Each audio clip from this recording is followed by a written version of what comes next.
ओम शांति। सुनते हैं आज की मीठी मोहन मीठे बाप दादा से। बाबा कह रहे हैं, मीठे बच्चे, अशरीरी बनने की ड्रिल नंबर 1 ड्रिल है। इससे वायुमंडल में सन्नाटा छा जाता है। बाप का डायरेक्शन, इसी ड्रिल का अभ्यास करो। प्रश्न है, दुनिया के अनेक विघ्नों के बीच में रहते हुए एक रस और खुशी में कौन रह सकते हैं? उत्तर, जो किसी भी विघ्न की परवाह नहीं करते।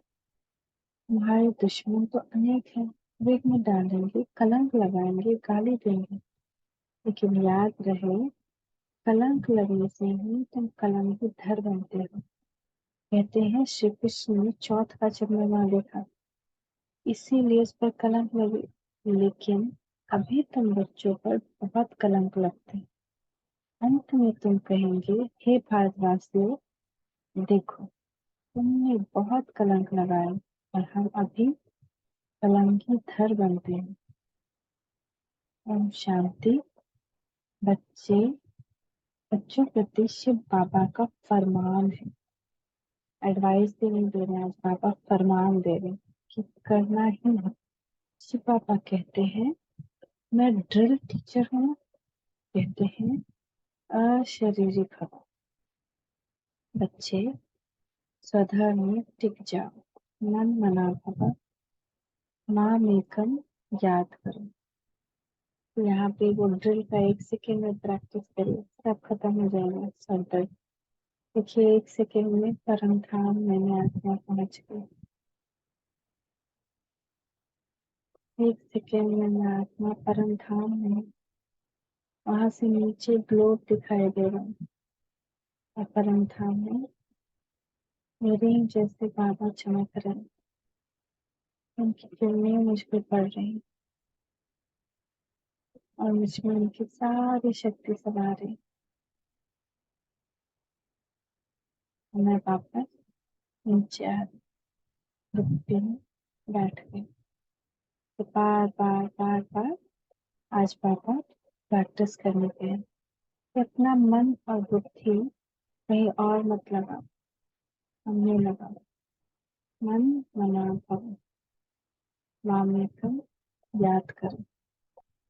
यह तो जानते हो कि अब धर्म की ग्लानि है। गीता में है, धर्म की ग्लानि क्या है? धर्म जो है वो चेंज हो गया, जो सच्चा सच्चा धर्म था वो नहीं है। हर चीज में ग्लानि है, हर चीज में मिक्स्ड हो गया, इसलिए धर्म की ग्लानि हो गया। अगर ये सच्चा सच्चा धर्म होता तो ये सबको सन्मार्ग दिलाता, इससे सबके अंदर सुबुद्धि आती। लेकिन ये सच्चा धर्म नहीं रहा, इसमें बहुत अंधविश्वास मिल गया है, जिसकी वजह से लोग जो है वो इसको फॉलो करते हुए दूसरे दूसरे जगह गलत कामों में संलग्न हैं। तो धर्म के ज्ञान, धर्म में बहुत शक्ति होती है, सच्चा धर्म है। तो सच्चा धर्म अब भारत में नहीं है। गीता में भी है, यदा यदा ही धर्मस्। यह श्लोक जन्म जन्मांतर हम गाते हैं। क्या होता है, एक लाइन भी अगर खड़ा है इंसान, एक बड़ा सा लाइन है बहुत सारा आदमी का, उसमें लास्ट में जो उसको कहा कि एक कोई लाइन कहा, उसको पास करते गया, और जब लास्ट में वहां आता है कुछ से कुछ हो जाता है, सेम लाइन रह नहीं सकता है, बहुत सारा कॉमेडी गेम भी खेला जाता है। तो जो चीज शुरू हुआ 2500 साल पहले, बर्थ बाय बर्थ, कितना बर्थ हम लोग का उसमें हो गया, 63। तो वो जो हमारे फर्स्ट 63 में हमने जो सुना, बर्थ बाय बर्थ 63 होते होते वो चेंज हो गई। तो किसी ने कहा कि भैया साफ सफाई रखो, तुम एक दिन चूज कर लो कि इतना इतना दिन रखना है, इतना दिन करना है। वो फिर फॉलो होते होते अंधविश्वास बन गया, उसको धर्म ग्रंथ में बना बना करके डाल दिया गया। पर धर्म ग्रंथ बनाने वाला कौन? मनुष्य। भगवान तो आपका धर्म ग्रंथ बनाए नहीं, मनुष्य ही उसको लिखा अपने मन से, कहानी बना। तो सारा कुछ फॉलो करते करते करते करते करते इंसान अंधा होकर फॉलो कर रहा है, जैसे बस में बैठता है, तो कभी सोचता है कि बस ड्राइवर हमको गिरा देगा? नहीं। लेकिन ईश्वर आया तो कोई उसको फॉलो करने के लिए अंदर से रेडी नहीं होता। उसको ये समझ में नहीं आता कि हाँ, हम ईश्वर मेरा जब ना खेवैया बन जाएगा, उसके वो जैसे कहेगा वैसे करेंगे तो हम डूबेंगे थोड़ी ना, मेरा तो बेड़ा पार होगा। लेकिन चूंकि वो होते होते होते होते यहाँ तक बुद्धि में पूरा घर कर गया है, इसलिए वो फॉलो नहीं कर पा रहा, ईश्वर को पहचान नहीं पा रहा। जैसे सोना है वो दबा हुआ, उसके ऊपर धूल जमते जमते जमते जमते जमते वो कहेगा कि देखो वहाँ सोना है, तो भी कहेगा कहाँ, यहाँ तो धूल ही है। जब तक वो धूल नहीं हटेगा, यानी कि हमारा जितना विकर्म, हमारा जितना पाप है, वो जब परमात्मा की याद से हटेगा नहीं, हमको सोना दिखेगा। ये बाबा कहते हैं, माँ मैं कम याद करो, तुम्हारा मन नहीं लगे, तुम विश्वास नहीं करो, फिर भी मुझे याद करो। एक टाइम ऐसा आएगा, ये धूल हट जाएगा और तुमको सोना दिखाई देगा। बुद्धि, वो जो तीसरा नेत्र होता है ना, वो ऐसा ही होता है, उस पर धूल जमा हुआ जन्म बाय जन्म का। खुलेगा कब? जब ये पूरा मेरा भारीपना जो है खत्म हो जाए, तो हमको पूरा सच्चाई दिखाई देगा। और तभी मेरी बुद्धि ग्रहण कर पाएगी जो बाबा कह रहे हैं। इससे बुद्धि रिजेक्ट करेगी, क्योंकि वो भी धूल है, तो वो माया के कब से है। चलो, इसको तो कुछ पता ही नहीं चलेगा, अभी तो इसका तीसरा नेत्र बंद। तो नहीं भी लगता है कि हम कैसे करें, तो भी कोशिश करना चाहिए कि हम बाबा जो कह रहे हैं उस पर विश्वास करें, क्योंकि तो भगवान कह रहे हैं। उस पर चलने का ट्राई करें। जब हम ऐसा ट्राई करेंगे ना, तो बाबा का प्रॉमिस है, एक कदम तुम्हारा, 1000 कदम मेरा। तो वो आ जाएगा, हाथ पकड़ लेगा। बाबा यही कहते हैं कि भक्ति मार्ग जब से शुरू हुआ, तब से क्या हुआ कि गीता का पाठ करते हैं। तो गीता का पढ़ना था, गीता को धारण करना था, जो बाबा उसमें कहते हैं, जो उसमें लिखा हुआ है। कि उसमें क्या लिखा हुआ है कि जब मनुष्य दैवी गुण को धारण करता है, तो वो दैवी कुल में जन्म लेता है, ये गीता में है। लेकिन उसको श्लोक पढ़ने से क्या होगा? वो पढ़ते गया पढ़ते गया पढ़ते गया, उन सब बनना था जैसा उसमें कहा गया। लेकिन हम लोग क्या कि हर एक श्लोक, हर एक चीज को बस रटते गए। आरती करनी थी ताकि हम उसकी जैसे बने। लेकिन हम लोग क्या करते हैं, बस आरती करते हैं, माइंड में बहुत सारी चीज घूमती है और चले आते। तो हमें हमारे अंदर वो दिव्यता आए, इसके लिए सारी चीजें बनाई गई थी। लेकिन वो तो किसी ने फॉलो नहीं किया, बस रटते आए हैं। तो बाबा ये कहते हैं कि गीता का पाठ करते आए हैं, शिव बाबा की पूजा करते हैं। अब वही शिव बाबा अब कहते हैं, माँ मेघम याद करो। तुम पर फिर से माया का परछाया पड़ गया है। माया जो है बुद्धि को भ्रष्ट करती है। दुनिया में दो ही बुद्धि, एक दैवी बुद्धि यानी जो ईश्वर देता है, और दूसरी माया की बुद्धि। हम सोचते हैं, हम सोच रहे हैं, हम ये रीजनिंग दे रहे हैं, नहीं, ये माया रीजनिंग दिलवाती है। माया बुद्धि को भ्रमित करती है। अब मैं आया हूँ माया पर जीत पहना है, इसीलिए मन मना पाओ। इसीलिए तुम अपना मन मुझे दे दो, क्योंकि जब हम बाबा को मन दे दिए तो माया का हिम्मत नहीं है कि वो मन को भ्रमित करेगी। तुमको वापस जाना है परम धाम में। अगर श्री कृष्ण होता तो कहते, मध्याजी भव। श्री कृष्ण को कृष्णपुरी में याद करो। ज्ञान का दाता कोई श्री कृष्ण नहीं है, वह तो शिव है। शिव की ही पूजा होती है, उनको परमात्मा कहा जाता है। हम आत्माओं को वहां जाना है, इसीलिए बाबा ड्रिल सिखाते हैं। यह है नंबर 1 ड्रिल। मन मना भव, अशरीरी भव। जब भी वो ट्रैफिक कंट्रोल बजता है, 1 सेकेंड के लिए तुरंत परम धाम चली गई और आ जाइए। देखिए कितना सारा ग्रह कट जाएगा। इसका इतना बड़ा ग्रह का पार्ट है ये। बहुत सारी चीजें समाप्त हो जाएगी, कंफ्यूजन सब कुछ। क्योंकि निर्णय शक्ति इंसान में नहीं रही ना, निर्णय शक्ति ये सारी कहाँ है? सारी अष्ट शक्तियां हैं। परखने की शक्ति, निर्णय कर, आदमी कंफ्यूज क्यों रहता है? उसके पास है नहीं ये शक्ति।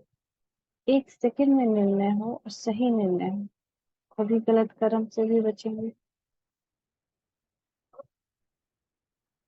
तुम सब ब्राह्मण उनको याद करेंगे। अगर कोई शूद्र यहाँ और कोई ख्यालात में बैठा होगा तो वायुमंडल को खराब कर दे। उस एक को जब सभी याद करेंगे तो सन्नाटा छा जाएगा। जैसे कोई मरता है, तो सन्नाटा छा जाता है। तो आत्मा के अशरीरी होने का प्रभाव पड़ता है। तब बाबा कहते हैं तुम सब आत्माओं को वापस ले जाऊंगा। काल तो एक आत्मा को ले जाता है और मैं तो कालों का काल हूँ। मानो तो कालों का काल है ना, महाकाल है। तो सब आत्मा को ले जाएगा। काल क्या करता है? एक आत्मा को ले जाता है। मैं सबको लेने आया हूँ और सबको लेकर जाएगा।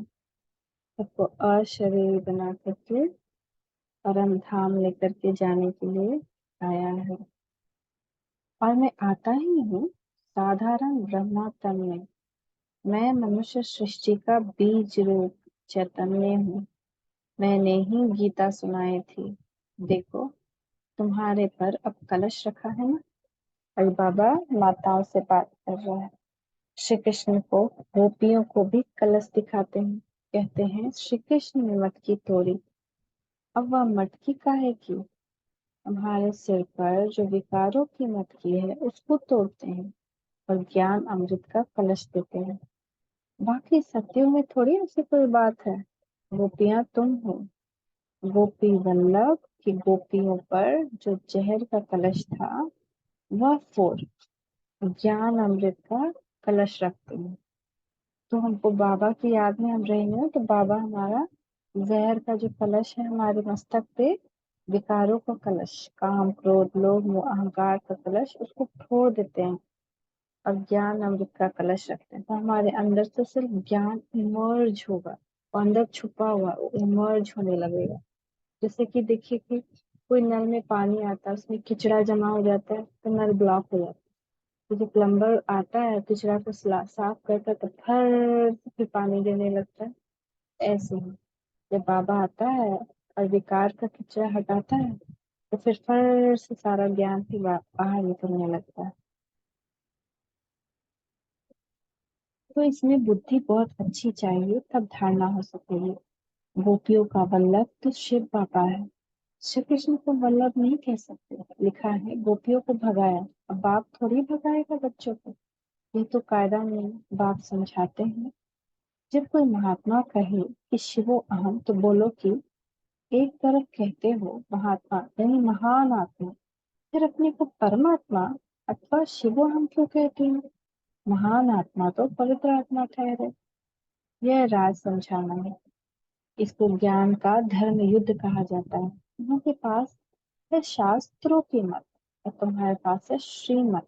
बाबा कहते हैं मैं आता ही तब हूँ जब राजयोग सिखलाना है। भारत के ऊपर ही ये सारा खेल। हीरो हीरोइन का पार्ट भारतवासियों को मिला हुआ। वास्तव में वंदे मातरम भी इन माताओं को कहा जाता है। इन माताओं को ही वंदे मातरम कहा जाता है। वह लोग तो भूमि को वंदे मातरम कहते हैं। भूमि तो तत्व है, उनको थोड़ी माता कहा जा सकता है। इस धरनी में रहने वाली तुम माताएं हैं। भारत की धरनी पे रहने वाली माताएं हैं भारत माता। अगर धरनी को माता कहते तो अमेरिका माता भी होनी चाहिए थी, यूरोप माता भी होनी चाहिए, पर ऐसा तो है नहीं। तुमको वंदे मातरम कहा जाता है। वह भूमि को वंदे मातरम कहते हैं तो भूत पूजा हो गई ना। ये क्या भूत है? तत्व है। अभी तुम बच्चे योग बल से अपनी बादशाही लेते हो, सब मेहनत करते हैं पवित्र बन बादशाही लेने के लिए। जिस तरह साक्षात सर्वसमर्थ सर्वशक्तिमान है उनकी ही जीत होनी है ना। सब जीत किसकी होगी? माया की तो नहीं हो, वो तो हारेगी। परमात्मा की महिमा बिल्कुल अलग है। वह आकर ड्रिल सिखलाते हैं माम एकम ज्ञात। और सब तुमको दुख देने वाले हैं। सभी दुश्मन बन विघ्न डालते हैं। ये कोई नई बात नहीं। हमको कोई दुनिया की परवाह थोड़ी। श्री कृष्ण के लिए कहते हैं चौथ का चंद्रमा देखा तब इतनी गाली खाई। कलंक जिन पर लगाते हैं वही फिर कलंगीधर बनेंगे।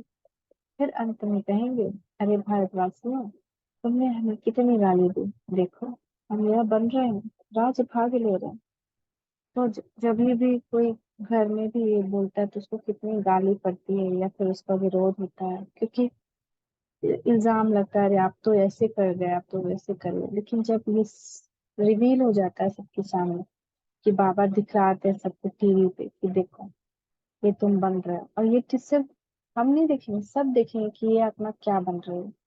तो जो नहीं बन रहे हो उसको फिर अफसोस होगा कि अरे ये क्या, भगवान आए और हम पहचाने नहीं। तो उस वक्त बाबा कह रहे हैं कि उस वक्त तुम सबको कहते हो कि हे भारतवासियों, तुमने हम पे कलंक लगाया और देखो हम कलंगी घर बन गए। इतना बड़ा राज्य भाग्य ले रहे हैं लड़ाई के मैदान पर, तो बहुत सहन करना पड़ता है। तो जो राज्य भाग देते हैं उन पर बलिहार जाना पड़ता है। ये शिव बाबा समझा रहे हैं। ये दादा अपने को भगवान नहीं समझते हैं, इसलिए शिव बाबा कहते हैं बच्चे ये तुम्हारा कल्प कल्प का पाठ है। तुम भी कहेंगे जब जब धर्म की हानि होती है, ग्लानि होती है, तब बाबा, अब बाबा आया हुआ है और हम बाबा से वर्षा ले रहे हैं। निमंत्रण पत्र पर भी लौकिक बाप के हद के वर्षे और परलौकिक बाप के वर्षे वाली पॉइंट बहुत अच्छी लिखी हुई है। बेहद के बाप से ही बेहद का वर्षा मिलता है।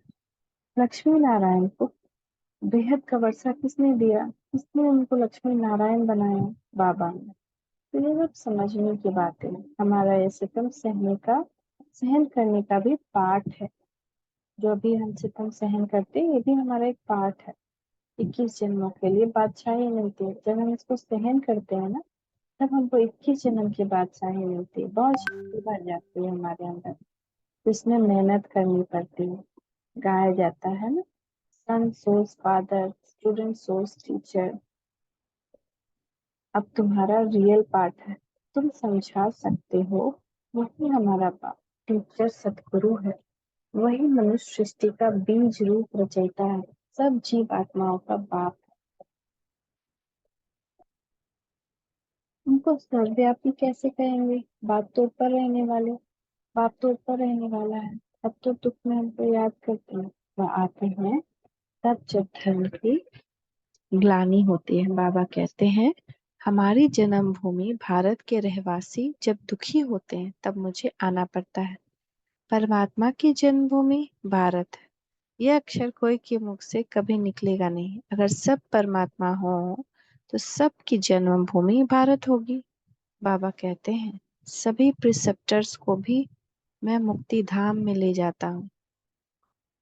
जब उन्हों को यह मालूम पड़े कि हमको मुक्ति देने वाला बाबा है, वह भारत में जन्म लेते हैं, तो भारत बहुत बड़ा तीर्थ बन जाए। समझो कि सभी को मालूम पड़े, परंतु आ कैसे सके? सभी तो भारत में आ नहीं सकते। इतना अन्न नहीं है भारत में।